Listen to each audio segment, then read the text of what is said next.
Don José. Buenos días, Fernando. Días de enero.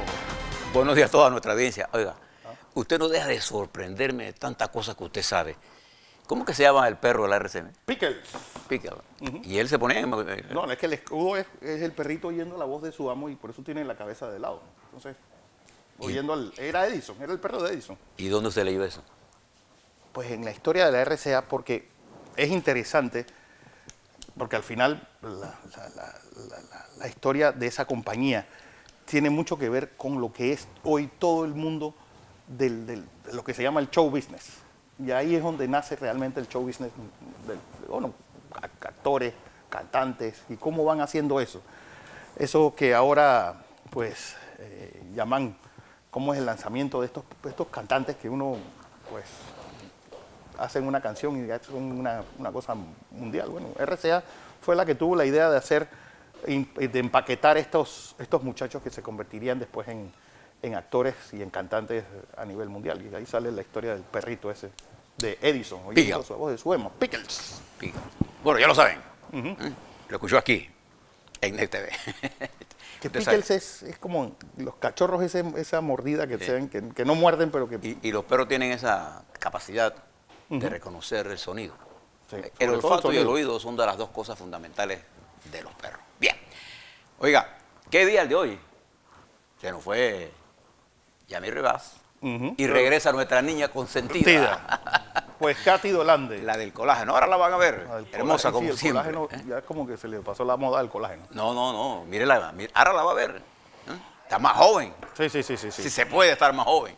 Porque más que eso... Digo, más que eso, mejor que se ponga el uniforme de la escuela. Y venga aquí a trabajar vestida de escolar. Bueno, ahora que usted habló de Roberto Fecciari, que rompió relaciones un día como... Usted debe recordar que en el año de 1964, el 9 de enero fue un jueves. O sea, un día como hoy, pero 9 de enero, fue que arrancó ese gran episodio histórico. Esta mañana cuando yo venía para acá veía el Cerro Ancón y uno de mis primeros pensamientos fue hacia esos muchachos y muchachas nuestras y el pueblo panameño que salió a pecho abierto a desafiar a uno de los imperios más grandes. Y usted dijo que en esa época del 64 los Estados Unidos grandes. Yo creo que los Estados Unidos sigue siendo una potencia grande hoy. No, pero todavía era la influencia de Estados Unidos hegemónica en Panamá. Es decir, yo creo que ellos hoy tienen más poder que antes porque hoy tienen más bombas, tienen más economía, tienen más poder. Y como si fuera poco. Como si fuera poco. Tienen de presidente a un hombre como Donald Trump. Digo, pero en ese momento tenían encima 65.000 gringos aquí. Sí, había la base militar. El poder de ellos estaba determinado por el nivel de su presencia militar en Panamá. Es más, el Comando Sur, estimados televidentes, era con que usted se entendía. El embajador aquí era un procónsul. El procónsul era el jefe del Comando Sur. Era el que manejaba las maracas aquí. Bueno, mientras usted está pensando en esto, mira algunas de las cosas que están ocurriendo en el mundo que tienen efectos en nosotros hoy. Toma posesión en Venezuela. Maduro. En un nuevo periodo lleno de incertidumbre porque arranca con un nivel de aislamiento mundial más alto, pero un país entrampado entre la incapacidad del gobierno y la incapacidad de la oposición para ofertar una salida a la crisis. Y es probable que diga algo que le va a sonar un poco duro a los amigos venezolanos que están aquí. Yo no creo que va a haber salida de Maduro si no hay un entendimiento entre los chavistas y la oposición para sacar a Maduro de ahí. Porque el poder en Venezuela son los militares, sin duda alguna. ¿Usted cree que ahí manda Maduro? Ahí manda los militares. Y el entendimiento para poder restablecer la democracia en Venezuela pasa por un entendimiento entre las fuerzas políticas de ese hermano país. Y eso es lo que tenemos que trabajar. Yo pienso que para los Estados Unidos, Venezuela como está, es mucho más factible porque Venezuela está a punto de hacer cualquier tipo de concesión. Está en su peor momento. ¿No? Sí, política, económica, social. En su peor momento. Y entonces, los Estados Unidos no está tan dependiente del petróleo de Venezuela. Sí, el petróleo crudo, que está barato y lo traen para acá para refinarlo, pero hoy Venezuela no le puede negar el petróleo a los Estados Unidos. Se muere. Si no es que lo tienen empeñado con alguien, pero es la única forma que no lo... Pero bueno, no lo estoy hoy vendiendo. veremos lo que pasa en Venezuela en el día de hoy, pero eso es una realidad. Mientras en dos países que les he dicho que le prestamos atención. En México, el presidente López Obrador se enfrenta a una de las situaciones que no pensé que iba a ser, digamos, la primera prueba de verdad. Él tomó algunas medidas para evitar el robo del combustible de Pemex, las tuberías ya refinadas, Fernando, que vienen a lo largo de México, el crimen organizado, apoyado con la estructura del gobierno, roban, perforan las tuberías, sacan combustible de ahí y lo mandan para Venezuela, para Guatemala, para otro, y lo venden. El presidente López Obrador con Guantino tomó una medida para resolver el problema, pero ha causado un problema de suministro de combustible, que la primera reacción de la gente fue saltar a gente que hacía fila y cuando llegaba se había acabado el combustible. Eso cuando uno toma medidas sin mirar las consecuencias. Pero bueno, míralo ahí. Mientras en Brasil, Bolsonaro sigue haciendo acciones que lo demuestran y lo pegan más al parecido al gobierno del presidente Trump al tomar la decisión de salirse del pacto migratorio mundial y medidas duras en materia social, pero que en materia, digamos, del sistema financiero y el empresarial en Brasil se ha sentido incentivado por la presencia de Bolsonaro. Tenemos los dos extremos andando y prestémosles atención, porque en ese ensayo y error de estos dos grandes países podrían afectar la región más de lo que está. Acuérdense que la afectación de Brasil y de México tendrá un impacto en esta región importante. Ambos tienen un peso relativo en población y en generación de riqueza muy alto.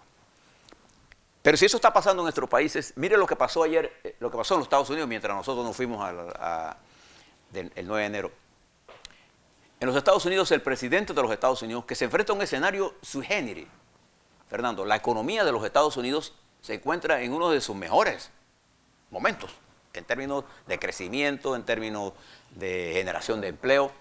Siempre el problema de los Estados Unidos seguirá siendo, su principal problema de seguridad es el alto nivel de endeudamiento. Pero el presidente Trump ha logrado, en términos económicos, objetivos de dinamizar la economía. La bolsa en los últimos 3 días se ha venido recuperando, estabilizando en el sentido positivo, en crecimiento. Y la economía no es el tema en los Estados Unidos en este momento. Sí lo es este empeño del presidente de crear una crisis donde no existe, que es en la frontera.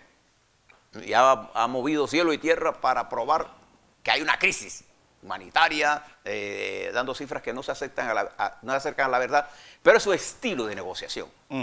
Y ayer cita a los líderes del Congreso, entre ellos los demócratas, y cuando le pregunta a Nancy Pelosi, ¿usted está de acuerdo si yo tomo alguna medida, ustedes construirán el muro, me darán la plata? Le dijo no. Y se levantó y se fue. El presidente Trump no está acostumbrado a que le digan no de frente, y menos una mujer. Y mira que Nancy Pelosi sabe decir que no, sí. Y tiene forma de decirlo. Curtida. Las mujeres tienen formas específicas cuando te dicen no. Hay no que son doble no. Sí, que son contundentes. Son contundentes. Bien, se acabó la reunión y el presidente va a la frontera ahora. Ese es un problema que tiene 800,000 trabajadores federales sin trabajo, cuya crisis podría entrar el próximo viernes. Pero mientras el presidente está en eso, en China popular están ocurriendo cosas importantes y yo diría positivas para el presidente de los Estados Unidos. Por un lado, el presidente Xi Jinping se entrevista con el presidente de Corea del Norte, Jin Sing-un, y esa reunión que se da en Beijing, no ha sido publicado lo que se ha dicho, pero uno puede presumir que allí se discutió como parte del problema de negociación que tiene Estados Unidos. Ese es Trump, en su mejor, aprovechando que tiene a China en una situación complicada, pedirle apoyo para ver lo de Corea del Norte. Y yo tengo la impresión de que Corea del Norte y China han discutido cómo bajar la presión en la relación con los Estados Unidos y particularmente sobre este problema nuclear. Porque creo que va a haber una entrevista entre el presidente de los Estados Unidos y el presidente de Corea del Norte. Pero sin embargo, en las negociaciones con China, por las informaciones que nos llegan, podemos asumir que ha habido avances sustanciales. ¿Por qué? Porque la República Popular de China ayer anunció que había aceptado la compra de productos agropecuarios norteamericanos, agrícolas norteamericanos, con modificaciones genéticas, es decir, los transgénicos. China se había negado durante muchos años a no comprarlos. Ahora acepta comprarlos. Creo que es un paso en la dirección correcta y ambas delegaciones expresaron que se habrían creado las condiciones para un acuerdo comercial. Y ojalá se dé ese acuerdo comercial, que es lo que requiere el mundo. De manera que, por un lado, la política de apretar del presidente y su audacia en negociar internamente no le produce un resultado con respecto a la frontera. En el proceso de negociar con China ha tenido un efecto positivo para lograr algunas cosas a favor de los Estados Unidos y de igualar la política de comercial. A nosotros nos interesa que ambas naciones, como país, a Panamá le interesa, lleguen a un acuerdo porque ambas naciones son importantes para nosotros, claro, en términos del comercio y el uso que hacen de nuestra posición geográfica. Y con los Estados Unidos y Panamá nosotros tenemos posiciones estratégicas que manejar. Le doy esto porque a alguna gente que son anti-Trump no le gusta decir los éxitos de Trump. Nosotros damos información para que usted tenga toda la información como es. De igual manera, el presidente enfrenta hoy un problema más grave con respecto a las investigaciones del fiscal Mueller, que ya hay por ahí una nota, una declaración que se filtró en forma que no se hubiera imaginado, en una información que sacó un juez de Manafort, el que era miembro, el que dirigió la campaña, donde él establecía contactos directos con la inteligencia rusa. Y ahí podría haber la conexión de colusión que el presidente Trump tan enfáticamente niega. Y el presidente hoy se enfrenta a una Cámara de Representantes que lo tiene entre la espada y la pared. Pero al exterior algunas cosas han avanzado. Pompeo se encontraba en Irak. Ayer y hoy debe haber hecho unas declaraciones allá en Egipto para definir la política de los Estados Unidos con respecto a Siria, que todavía no sabemos cuál es. Si la sabe, me llama para yo estar informado. Mientras todo esto está ocurriendo, el próximo martes, 15 de enero, va a ser la votación definitiva que la señora Theresa May va a enfrentar con respecto al Brexit. Por las dos derrotas que recibió ayer en la Cámara de los Comunes de Inglaterra, que tuvo, fíjese lo que la Cámara le exigió a la señora May, que le presentara en 3 días un plan B con respecto a no acuerdos con el Brexit. Y 3, aprobó una legislación que si no hay acuerdo con el Brexit, la señora May no podrá tomar decisiones de impuestos sin consultar a la Cámara, sin pedir permiso. Y esto ha puesto a la señora May en una situación de mayor fragilidad.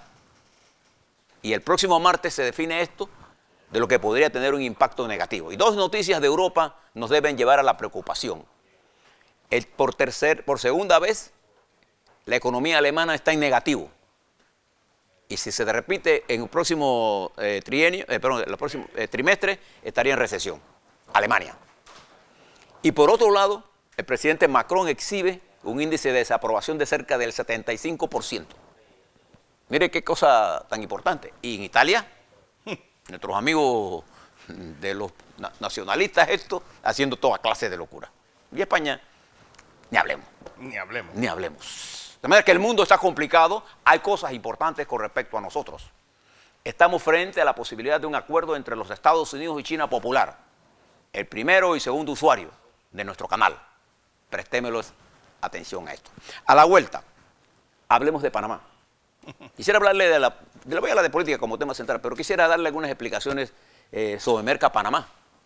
Ha habido tanta desinformación y poca gente que sabe. ¿Qué es lo que hay ahí? Que en la administración de Martinelli se construyeron ahí grandes frigoríferos, cámaras de refrigeración, y que ahora están a disposición. Le voy a hablar sobre lo que está pasando en Merca Panamá, que es positivo. Le voy a dar información sobre las tarimas estas, los 12 millones de la JMJ. Hice una investigación al respecto y quiero compartirla para que usted forme su opinión. Y hablemos de política, con los independientes. De la firma. El señor Flores, Dimitri Flores. No, el señor Weaver. No me gustó la respuesta de Cortizo a una solicitud del periodista Alvarado. Su respuesta fue muy guabinosa, diría yo, ¿no? Sí, respuestas y respuestas. En el caso de Weaver, mis queridos amigos, la respuesta de cualquier candidato debe ser clara, contundente. Weaver no puede ser, no está, ni siquiera debió concursar, hombre. Ese es el problema, ese es enredar más el... Hay cosas que uno sabe que no debe hacer. Pero bueno, a la vuelta hablamos sobre Panamá, las cosas que están ocurriendo. ¿Y qué es lo que va a dominar? La agenda noticiosa en los próximos 15 días. Así es.